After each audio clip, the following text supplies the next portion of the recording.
Hey everybody, it's Laura with Jot and Tittle Typewriters, and I am redoing the tutorial video for this 1960 Royal Diana. The other one was just combined with the demo, and since this is a typewriter that is really hard to find, I thought I would separate that out and do a proper, just a tutorial just for those of you who do happen to come across a Diana. You've got one here for you that's not kind of combined with all the other stuff that we do.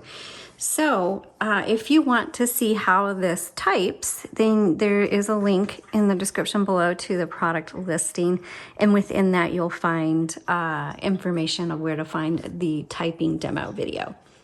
Okay, so if you're not familiar with us, I'm Laura with Jot and Tittle Typewriters. Please visit our website at jotandtittletypewriters.com. Sure do appreciate it.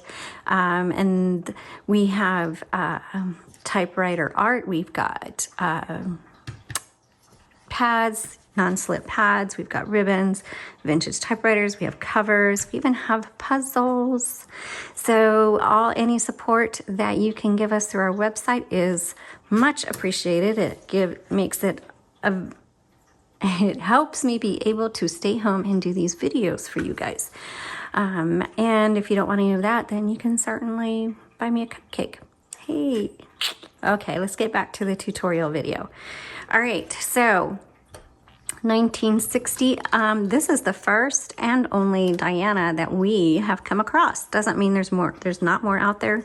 They're just not around very much. So I would consider this a rare, hard to find typewriter. It is not a top end Royal by any means. Was probably initially more of a budget typewriter, but it's still a great performing machine, and I do recommend it for medium to heavy use if you've got one that's in good condition. Okay, so this is your carriage right here, and your paper is going to go right back in here. Now this has magic margins on it as well, obviously an early version of it, and let me show you how to do that. So right now my margin is set right here. I can't go any further. And so if I want to go in, maybe I want to set my margin here, all I do is press that forward, and there was a little click. And so now my margin is there.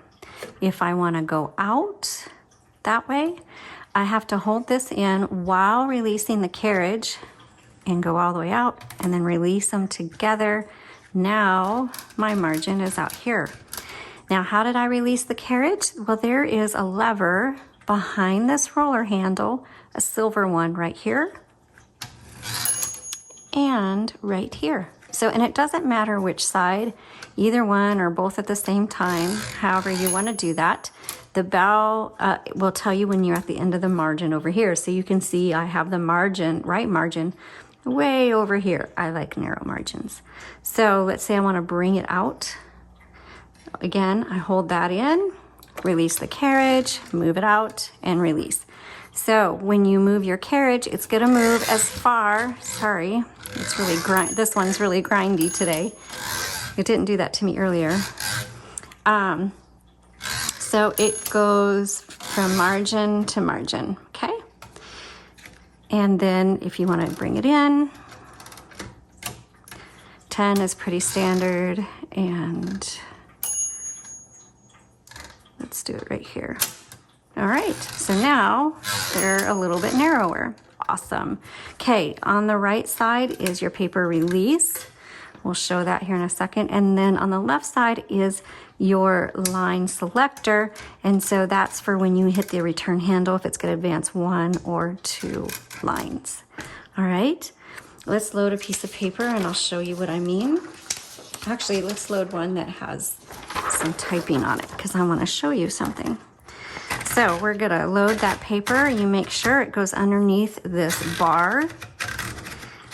Awesome. And you can see I've kind of typed out Royal Diana and did some typing demo for this machine. Now, let's say it's nice and even, but let's say I got it crooked.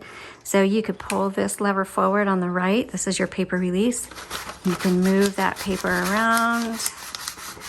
It's really loose, and then you just line it up where you want it, and voila.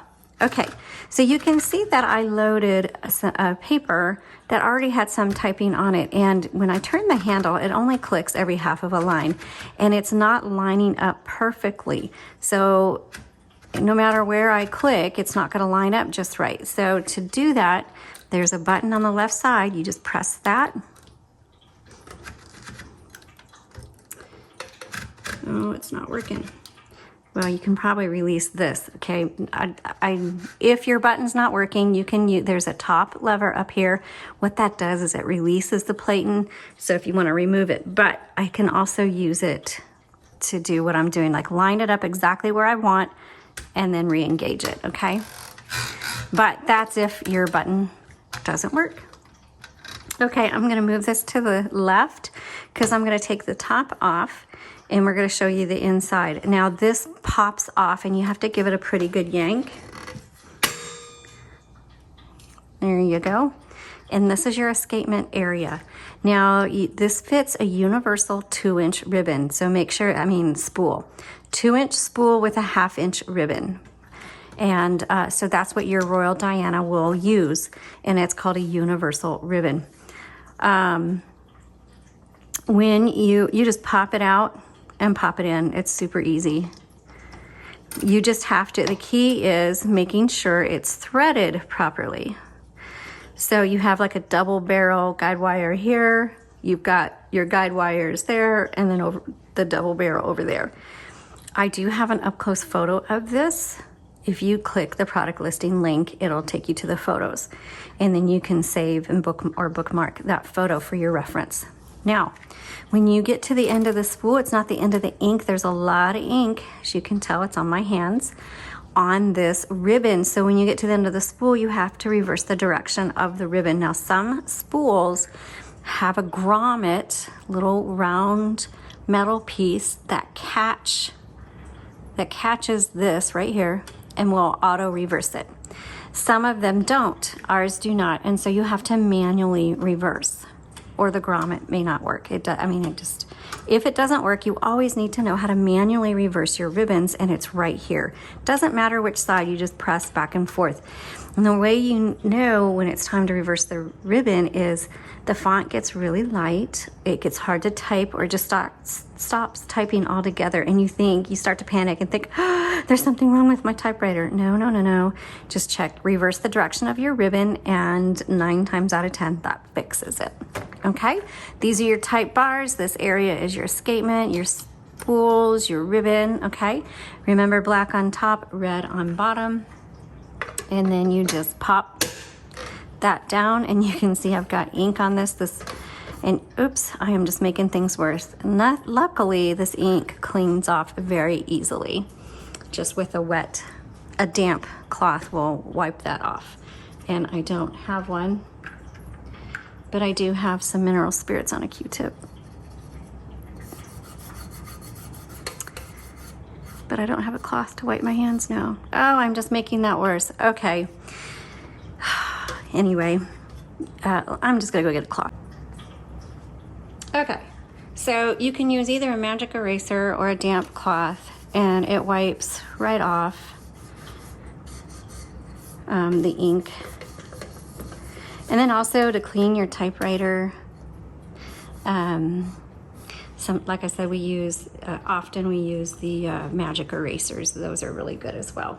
Okay, let's continue. So down here you have your tab, and this is where you set and clear your tab.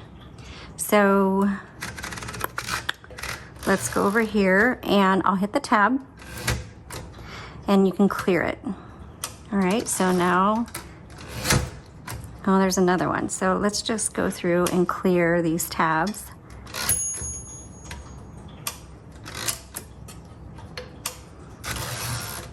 Okay, now let's see if it cleared them all. It's not clearing that one. Oh, it's not clearing it. Okay, well, for some reason it's not clearing on this one. So obviously my tab's not working on this particular typewriter. Maybe on yours it will work. If you want to set it, you're supposed to pull down and it'll set it. And it actually, now it's setting, it's just not clearing. Yeah, so you'll have to check your typewriter to see if that is working or not. Okay, on this side is your color selector. You'll see red, white, blue. Blue is actually black, so make sure it's always on red or black. If it's on white, that's a stencil setting. You're not gonna use it and it's not gonna type properly. It's gonna type nothing or very light, and that's because it's not meant to type on that setting. So again, if you're having issues that it's not typing, check your ribbon and check your color selector, okay?